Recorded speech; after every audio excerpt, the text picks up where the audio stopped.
Hi friends, ಎಲ್ರಿಗೂ ನಮಸ್ಕಾರ. ಇವತ್ತಿನ ಸುದ್ದಿ ಏನಪ್ಪಾ ಅಂತಂದ್ರೆ, ರಾಜ್ಯ ಸರ್ಕಾರ ಶಕ್ತಿ ಯೋಜನೆಯಲ್ಲಿ ಕೆಲವೊಂದಿಷ್ಟು ಬದಲಾವಣೆಯನ್ನ ತಂದಿದೆ.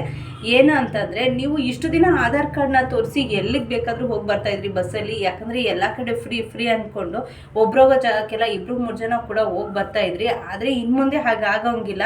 ಯಾಕಂದ್ರೆ ಇನ್ಮುಂದೆ ನೀವು ಆಧಾರ್ ಕಾರ್ಡ್ನ ತೋರಿಸಿದ್ರು ಕೂಡ ಕಂಡಕ್ಟರ್ ನಿಮ್ಮನ್ನ ಫ್ರೀಯಾಗಿ ಎಲ್ಗೂ ಕೂಡ ಕರ್ಕೊಂಡು ಹೋಗಲ್ಲ. ಕೆಲವೊಂದು ಅದರಲ್ಲಿ ಬದಲಾವಣೆಯನ್ನ ಮಾಡಿದೆ. ಏನು ಅಂತ ತಿಳ್ಕೊಳ್ಳೋಣ. ಹಾಗೆ ಇನ್ನೂ ಒಂದು ಸುದ್ದಿ ಏನಪ್ಪಾ ಅಂತಂದ್ರೆ, ಬೆಳಗ್ಗೆ ಎದ್ರೆ ಸಾಕು ಎಲ್ಲ ಕಡೆಗೂ ಸ್ಯಾಡ್ ನ್ಯೂಸ್ ಅಂತಾನೆ ಬರ್ತಿರುತ್ತೆ. ಏನಪ್ಪಾ ಅಂತಂದ್ರೆ, ಎಲ್ಲಿ ನೋಡ್ರು ಆಕ್ಸಿಡೆಂಟ್ ಆಗ್ತಾ ಇರುತ್ತೆ. ನಿನ್ನೆ ಕೂಡ ಕೇಳಿದ್ವಿ ನಾವು, ಹೊಸಕೋಟೆ ಸೈಡಲ್ಲಿ ಆಕ್ಸಿಡೆಂಟ್ ಆಗಿರೋದು 4-5 ಜನದ ಗಂಡು ಮಕ್ಕಳು ತೀರೋಗಿದ್ದಾರೆ ಅಂತ. ಎಲ್ಲ ಕೂಡ ದೊಡ್ಡವರೇನೆ. ಹಾಗೇನೆ ಇವತ್ತು ಕೂಡ ಬೆಳಗ್ಗೆ ಎದ್ದಿದ ತಕ್ಷಣವೂ ಶಾಕಿಂಗ್ ನ್ಯೂಸು. ಏನಪ್ಪ ಅಂತಂದರೆ, ಇವತ್ತು ತುಮಕೂರು ಟು ಬೆಂಗಳೂರು ಮಧ್ಯೆ ಇರೋಂಥ ಜಿಂದಾಲ್ ಏನಿದೆ ಅಲ್ಲಿ ನವಯುಗ ಟೋಲ್ ಹತ್ರ ಒಂದು ಭೀಕರವಾಗಿ ಆಕ್ಸಿಡೆಂಟ್ ಆಗಿದೆ. ಅದು ಯಾವ ರೀತಿ ಅಂತಂದರೆ, ಎಷ್ಟು ಫಾಸ್ಟಾಗಿ ಆ ಕಾರ್ನವ್ರು ಬಂದಿದ್ದಾರೆ ಅಂತಂದರೆ, ಪಕ್ಕದಲ್ಲಿರೋ ಡಿವೈಡ್ರನ್ನ ಹಾರಿ ಮುಂದೆ ಬರ್ತಾ ಇದ್ದಂಥ ರೋಡಲ್ಲಿ KSRTCಗೆ ಡಿಕ್ಕಿ ಹೊಡೆದಿದೆ. ಅದೃಷ್ಟ ಅಂತಂದರೆ KSRTCಲಿ ಇದ್ದವ್ರಿಗೆ ಯಾರಿಗೂ ಏನೂ ಆಗಿಲ್ಲ. ಆದರೆ ಈ ಕಾರಲ್ಲಿ ಇದ್ದಂಥ 5 ಜನದಲ್ಲಿ ಡ್ರೈವರ್ನು ಸೇರಿ 5 ಜನದಲ್ಲಿ 4 ಜನ ಸ್ಪಾಟಲ್ಲೇ ಔಟ್ ಆಗಿದ್ದಾರೆ. ಇನ್ನು ಒಬ್ಬ ಡ್ರೈವರು ಸ್ವಲ್ಪ ಜೀವ ಇತ್ತು ಅಂತ ಅಲ್ಲೇ ಹತ್ರ ಇದ್ದಂಥ ಹಾಸ್ಪಿಟ್ಲಿಗೆ ಕರ್ಕೊಂಡು ಹೋಗಿದ್ದಾರೆ. ಆದರೆ ಅವನು ಕೂಡ ರೋಡಲ್ಲಿ ಹೋಗ್ಬೇಕಾದ್ರೇ ತೀರೋಗಿದ್ದಾನೆ. ಸೊ ಮನೆಯಲ್ಲಿ ಫ್ರೆಂಡ್ಸ್ ಸೇರಿಕೊಂಡು ದೇವಸ್ಥಾನಕ್ಕೆ ಹೋಗಿ ಬರ್ತೀವಿ ಅಂತ ಹೋಗಿದ್ದವರು ಬರಬೇಕಾದ್ರೂ ಕೂಡ ಫೋನ್ ಮಾಡಿದಾಗ ಬರ್ತಾ ಇದ್ದೀವಿ ಅಂತ ಹೇಳಿದ್ದಾರೆ. ಅಷ್ಟೇ, ಮತ್ತೆ ಮನೆಗೆ ತಲುಪೇ ಇಲ್ಲ ಅವರು. ಇಂಥ ಒಂದು ದುರ್ಘಟನೆ ನಡೆದಿದೆ. ಸೊ ತುಂಬಾ ಬೇಜಾರಾಗಿರುವಂಥದ್ದು. ಹೆತ್ತವರು ತುಂಬಾ ಗೋಳಾಡ್ತಾ ಇದ್ದಾರೆ.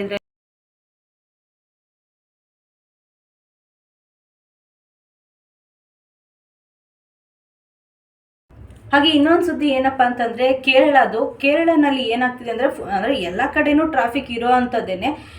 ಟ್ರಾಫಿಕ್ಕು ರೋಡಲ್ಲಿ ಜಾಸ್ತಿ ಆದ ತಕ್ಷಣ ನಾವೇನು ಮಾಡ್ತೀವಿ, ಎಲ್ಲಿ ಸಂದಿಲಿ ಸ್ವಲ್ಪ ಜಾಗ ಇರುತ್ತೋ ಅಲ್ಲ ಬೇಗ ತೂರಿಸ್ಕೊಂಡು ಹೋಗ್ಬಿಡೋಣ ಮುಂದೆ ಅಂತ ನೋಡ್ತೀವಿ. ಸಿಗ್ನಲಲ್ಲಿ ನಿಂತಿದ್ರು ಕೂಡ ಮುಂದೆ ಏನು ಹೋಗಲ್ಲ. ಸಿಗ್ನಲಲ್ಲಿ ನಿಂತಿದ್ರು ಕೂಡ ಸಂಧಿ ಜಾಗದಲ್ಲಿ ಹುಡಿಕೊಂಡೋಗಿ ಮುಂದೆ ನಿಂತ್ಕೊಳ್ಳೋಣ ಅಂತ ನೋಡ್ತೀವಿ. ಅದೇ ರೀತಿಯಾಗಿ ಒಬ್ಬ ವ್ಯಕ್ತಿ ಅಲ್ಲಿ ಏನು ಮಾಡಿದ್ದಾರೆ ಅಂತಂದರೆ, ಟ್ರಾಫಿಕ್ ಸಿಗ್ನಲ್ ಬಿದ್ದಾಗ ಫುಲ್ ವೆಹಿಕಲ್ ಜಾಸ್ತಿ ಇದ್ದಿದ್ದು ನೋಡಿ ಫುಟ್ಪಾತ್ ಮೇಲೆ ಹಾಸಿ ಹೋಗ್ಬಿಡೋಣ ಅಂತೇಳಿ ಬಂದಿದ್ದಾರೆ. ಅಂಥ ಟೈಮಲ್ಲಿ ಪ್ರಭಾವತಿ ಅನ್ನೋ ಒಂದು ಅಜ್ಜಿ ಆ ಫುಟ್ಪಾತ್ ಮೇಲೆ ನಡ್ಕೊಂಬರ್ಬೇಕಾದ್ರೆ ಅವರು ಹೇಳಿದ್ದಾರೆ, ಯಾಕಿಲ್ಲ ಹಿಂಗೆ ಬರ್ತಿದ್ಯಾ, ಹೋಗು ಹಿಂದೆ ಹೋಗು ಎಲ್ಲ ಹೆಂಗೆ ಬರ್ತೀಯ ಅಂತ ಹೇಳಿ ಅವನಿಗೆ ಹೇಳಿದ್ದಾರೆ. ಆದರೆ ಅವನು ಎದ್ರುಕೊಂಡಿಲ್ಲ. ಅದಕ್ಕೆ ಹಿಂಗೆ ಹೋಗ್ತೀನಿ ಅಂತ ಹೇಳಿ ಹಠ ಮಾಡಿದ್ದಾನೆ. ಹಾಗೆ ಅದಕ್ಕೆ ಅಜ್ಜಿ ಹೇಳಿದ್ದಾರೆ, ಎಷ್ಟು ಹೇಳಿದ್ರು ಕೇಳಿಲ್ಲ. ಕಾಲೆಲ್ಲ ತೋರಿಸಿ ಹೇಳಿದ್ದಾರೆ ಹಿಂದೆ ಹೋಗು ಅಂತ. ನೆಕ್ಸ್ಟ್ ಅಜ್ಜಿ ಏನು ಮಾಡಿದ್ದಾರೆ ಅಂತಂದರೆ, ಮೊಬೈಲಲ್ಲಿ ವಿಡಿಯೋ ಮಾಡ್ತೀನಿ ನೋಡು ನೀನು ಹಿಂಗೆ ಹೋದ್ರೇನೆ ಅಂತ ಅಂದ್ಬಿಟ್ಟು ಅಜ್ಜಿ ಮೊಬೈಲ್ನ ತೆಗ್ದಿದ್ದಾರೆ. ಆದರೆ ಅದಕ್ಕೆ ಎದುರ್ಕೊಂಡಂಥ ಆ ವ್ಯಕ್ತಿ ಗಾಡಿನ ಹಿಂದಕ್ಕೆ ರಿವರ್ಸ್ ತಗೊಂಡು ಮತ್ತೆ ರೋಡಲ್ಲಿ ಹೋಗಿದ್ದಾನೆ. ಸೊ ಇದು ಅಜ್ಜಿಗೆ ಇರುವಂಥ ಸಾಮಾಜಿಕ ಪ್ರಜ್ಞೆ. ಎಲ್ಲ ಹೇಗೆ ಓಡಾಡಬೇಕು, ಈ ಫುಟ್ಪಾತ್ ಮೇಲೆಲ್ಲ ಬಂದರೆ ಎಲ್ಲರೂ ಹೆಂಗೆ ಓಡಾಡ್ತಾರೆ ಅನ್ನೋ ಒಂದು ಸಾಮಾಜಿಕ ಪ್ರಜ್ಞೆ ಅಜ್ಜಿಗಿದೆ. ಆದರೆ ಬೇರೆಯವ್ರಿಗೆ ಇಲ್ವಲ್ಲ ಅಂತ ಈ ಒಂದು ಸೋಷಿಯಲ್ ಮೀಡಿಯಾನಲ್ಲಿ ಈ ಒಂದು ವಿಷಯ ಎಲ್ಲ ಕಡೆ ವೈರಲ್ ಆಗಿರೋ ಅಂಥದ್ದು. ಅಜ್ಜಿ ಫುಟ್ಪಾತ್ ಮೇಲೆ ನಡ್ಕೊಂಡು ಬರ್ತಾ ಇದೆ. ಗಾಡಿ ಅವನಿಗೆ ಅಡ್ಡ ಹಾಕಿದೆ ನೋಡಿ, ಹಿಂದೆ ಹೋಗು ಅಂತ ಹೇಳ್ತಾ ಇದೆ ಅವನಿಗೆ.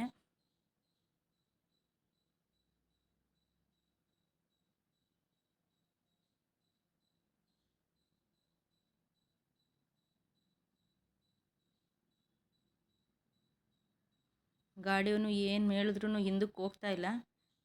ಅದಕ್ಕೆ ಅಜ್ಜಿ ನೋಡಿ ಇವಾಗ ಸಂದಿಲ್ ಹೋಗೋಕ್ಕೂ ಬಿಡಲಿಲ್ಲ ಅವನಿಗೆ.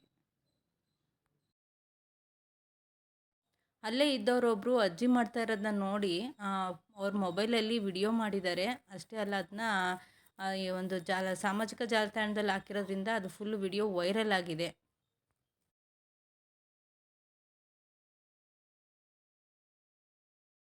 ಹಾಗೆ ಇನ್ನೂ ಒಂದು ನ್ಯೂಸ್ ಏನಪ್ಪ ಅಂತಂದರೆ, ಇವತ್ತು ಬೆಂಗಳೂರು ಸಿಟಿಗಳಲ್ಲಿ ತುಂಬಾ ವೆಹಿಕಲ್ ದಟ್ಟಣೆ ಅನ್ನೋದು ಜಾಸ್ತಿ ಆಗಿಬಿಟ್ಟಿದೆ. ಎಲ್ಲನ ಸಿಟಿ ಒಳಗಡೆ ಹೋದರೆ ಸಾಕು, ನಾವು ವೆಹಿಕಲ್ನ ನಿಲ್ಲಿಸಿ ಎಲ್ಲೂ ಕೂಡ ಹೋಗೋಕ್ಕಾಗಲ್ಲ.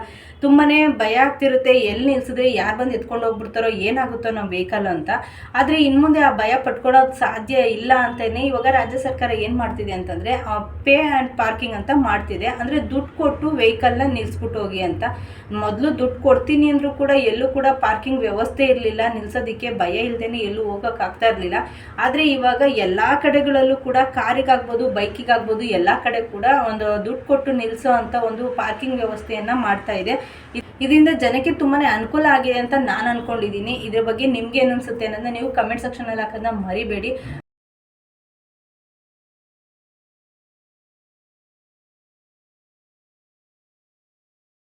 ಇನ್ನು ಮುಂದೆ ನೀವು ಎಲ್ಲಿಗೆ ಹೋದ್ರೂ ಬಸ್ಸಲ್ಲಿ ಆಧಾರ್ ಕಾರ್ಡ್ನ ತೋರಿಸಿ ಹೋಗೋಂಗಿಲ್ಲ. ಯಾಕಂದರೆ ಅದನ್ನು ಕಂಡಕ್ಟ್ರಿನ ಮುಂದೆ ಅಕ್ಸೆಪ್ಟ್ ಮಾಡಲ್ಲ. ಯಾಕೆ ಅಂತಂದರೆ ಇಷ್ಟು ದಿನ ನೀವೇ ಅಬ್ಸರ್ವ್ ಮಾಡಿರ್ಬೋದು, ಯಾರ್ಯಾರ್ದು ಆಧಾರ್ ಕಾರ್ಡ್ನ ಇನ್ಯಾರೋ ತೊಗೊಂಡು ಅದನ್ನು ಬಳಸಿರೋದನ್ನ ನೋಡ್ಬೋದು. ಎಲ್ಲೋ ಕಂಡಕ್ಟರ್ ಇರ್ತಾರೆ, ತುಂಬ ರಶ್ ಇರುತ್ತೆ ಬಸ್ಸಲ್ಲಿ, ಹಿಂಗಂದರೆ ಸಾಕು ಅಂದ್ಬಿಟ್ಟು ಸುಮ್ಮನೆ ಟಿಕೆಟ್ ಹಾಕ್ಕೊಟ್ಟಿರ್ತಾರೆ. ಅದು ಬೇರೆ ಇನ್ಯಾರ್ದೋ ಆಗಿರುತ್ತೆ ಆಧಾರ್ ಕಾರ್ಡು. ಹಾಗೆ ಇನ್ನೂ ಇದೇ ರೀತಿಯಲ್ಲಿ ಬೇರೆ ಬೇರೆ ಪ್ರಾಬ್ಲಮ್ಸ್ ಆಗ್ತಾ ಇದ್ದಿದ್ದರಿಂದಾಗಿ ರಾಜ್ಯ ಸರ್ಕಾರ ಕೆಲವೊಂದು ಚೇಂಜಸ್ನ ಮಾಡಿದೆ. ಏನಂತಂದರೆ ಇನ್ನು ಮುಂದೆ ಬಸ್ಸಲ್ಲಿ ನೀವು ಎಲ್ಲಾನ ಹೋಗ್ಬೋದು, ಆದರೆ ಹೋಗೋ ಟೈಮಲ್ಲಿ ನೀವು ಆಧಾರ್ ಕಾರ್ಡ್ನ ತೋರಿಸೋಂಗಿಲ್ಲ. ಇನ್ನು ಮುಂದೆ ರಾಜ್ಯ ಸರ್ಕಾರ ಸ್ಮಾರ್ಟ್ ಕಾರ್ಡ್ ಅಂತ ತರ್ತಾ ಇದೆ. ಈ ಒಂದು ಸ್ಮಾರ್ಟ್ ಕಾರ್ಡ್ನ ಇನ್ನು ಮುಂದೆ ಎಲ್ಲರೂ ನೀವು ತೋರಿಸಿ ಹೋಗಬೇಕಾಗುತ್ತೆ. ಈ ಒಂದು ಸ್ಮಾರ್ಟ್ ಕಾರ್ಡ್ನ ಬೇರೆಯವ್ರ ಕಾರ್ಡ್ನ ಇನ್ನೊಬ್ರು ಕೂಡ ಬಳಸೋಕ್ಕಾಗಲ್ಲ. ಅವ್ರ ಕಾರ್ಡ್ನ ಅವ್ರು ಮಾತ್ರನೇ ಬಳಸೋಕ್ಕಾಗೋದು. ಯಾಕಂತಂದರೆ ಆ ಸ್ಮಾರ್ಟ್ ಕಾರ್ಡು ಯಾರ್ದಿರುತ್ತೋ ಅವ್ರದನ್ನ ಮಾತ್ರ ಟಿಕೆಟ್ ಅರಿಯೋ ಮಿಷಿನ್ ಹತ್ರ ಇಟ್ಟಾಗ ಅವ್ರದನ್ನ ಮಾತ್ರನೇ ಅದು ಅಕ್ಸೆಪ್ಟ್ ಮಾಡುತ್ತೆ. ಹಿಂಗಾಗಿ ಬೇರೆಯವ್ರು ಯಾರು ಕೂಡ ಆ ಒಂದು ಆಧಾರ್ ಕಾರ್ಡ್ನ ಇಟ್ಕೊಂಡು ಬಳಸೋಕ್ಕಾಗಲ್ಲ. ಇಲ್ಲಿ ಕರ್ನಾಟಕದ ಮಹಿಳೆಯರಿಗೆ ಮಾತ್ರ ಈ ಒಂದು ಫ್ರೀ ಅಂತ ಇದ್ದಿದ್ದು, ಆದರೆ ಇದನ್ನು ಬೇರೆ ರಾಜ್ಯದ ಮಹಿಳೆಯರು ಕೂಡ ಇದನ್ನು ಬಳಸೋದನ್ನ ನೀವು ಎಷ್ಟೋ ಸರಿ ನೋಡಿರ್ತೀರಲ್ವ. ಆದರೆ ಇನ್ನು ಮುಂದೆ ಅದು ಆಗಲ್ಲ ಅಂತ ತಿಳಿಸಿದ್ದಾರೆ. ಸ್ಮಾರ್ಟ್ ಕಾರ್ಡ್ನ ಕೊಡ್ತಾರ, ಹಾಗಾದ್ರೆ ಎಲ್ಲಿ ಹೋಗ್ಬೇಕು, ಹೆಂಗ್ ತಗೋಬೇಕು ಅಂತ ನೀವೇನು ಟೆನ್ಷನ್ ಮಾಡ್ಕೊಳ್ಳೋಂಗಿಲ್ಲ. ಈ ಒಂದು ಕಾರ್ಡನ್ನ ಬೆಂಗಳೂರನ್ನು, ಕರ್ನಾಟಕವನ್ನು ಹಾಗೆ ಬಸ್ ಸ್ಟ್ಯಾಂಡ್ಗಳಲ್ಲಿ ಕೂಡ ನಿಮಗೆ ಕೊಡ್ತೀವಿ ಅಂತ ತಿಳಿಸಿದ್ದಾರೆ. ಹಾಗೆ ಇನ್ನು ನೀವು ಇವಾಗೆ ಹೋಗಿ ತಗೋಬೇಕು ಅಂತ ಏನಿಲ್ಲ. ಇನ್ನು ಇದನ್ನ ರಾಜ್ಯ ಸರ್ಕಾರ ಜಾರಿಗೆ ತರ್ತೀವಿ ಅಂತ ಹೇಳ್ತಾ ಇದೆ, ಇನ್ನು ತಂದಿಲ್ಲ. ತಂದಾದ್ಮೇಲೆ ಅವ್ರು ಇನ್ನು ಏನು ಹೇಳ್ತಾರೆ ಅಂತ ತಿಳ್ಕೊಳ್ಳೋಣ.